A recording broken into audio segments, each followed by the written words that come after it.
of the Potomac, now called the Anacostia River.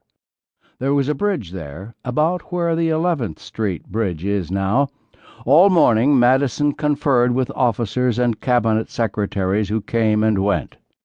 The three most important represented all the types a president typically finds about him in moments of crisis: those who might help, those who won't, and those who can't.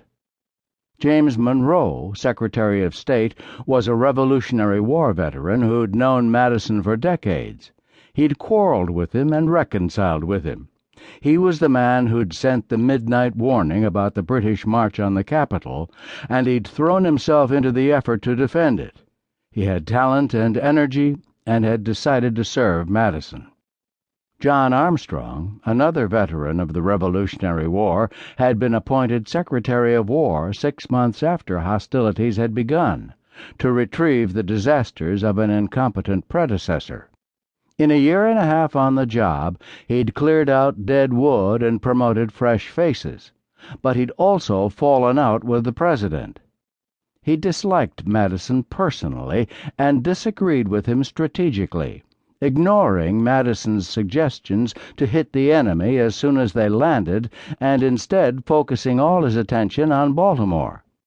Armstrong, too, had talent and energy, and had decided by August 1814 to use neither on Madison's behalf.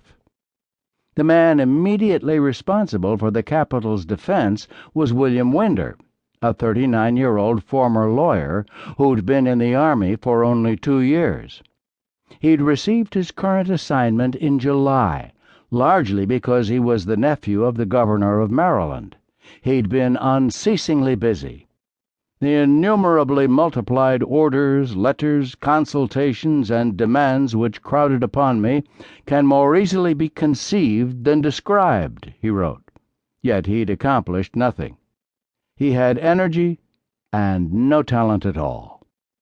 At 10 o'clock, word reached the Navy Yard that the British were making for Bladensburg, Maryland, a village northeast of the capital. There was a gap in the hills there, and a short bridge over the eastern branch, 5 miles up from the Navy Yard, where the stream is narrow. It was the natural route for attacking Washington from the east. Monroe rode off to alert whatever American troops were already there. Winder followed with reinforcements. Armstrong came to the Navy Yard only after Monroe and Winder had left. Madison asked him whether he had any advice to give. He didn't, but added that since the battle would be between American militia and British regulars, the former would be beaten. Madison suggested that Armstrong really should take part in the coming engagement. I expressed to him my concern and surprise at the reserve he showed, was how Madison recalled it. Armstrong answered that if Madison thought it proper, he would go off to Bladensburg, too. The president, who sensed the importance of the coming engagement even if his Secretary of War did not, decided to ride to Bladensburg with his Attorney General, Richard Rush. He borrowed a set of pistols and, because his horse suddenly went lame, a second mount and set off. James Madison was 63 years old. He'd never heard a shot fired in anger. He was a small man, just over 5 feet tall, just over 100 pounds, and a sickly one. All his life he was subject to what he called bilious attacks, upset stomach and bowels, and less often attacks resembling epilepsy and suspending the intellectual functions. He had talent and energy in spades. He was smarter than Monroe, Armstrong, and Winder put together. Smarter than Jefferson, perhaps even smarter than Adams.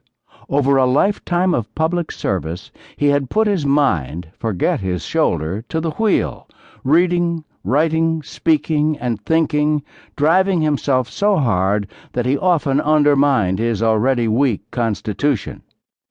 But Madison wasn't a warrior. 2 years earlier, the day war was declared, he'd made himself ridiculous by visiting the War and Navy departments in a little round hat and huge cockade, a crude attempt to become a military leader by dressing like one.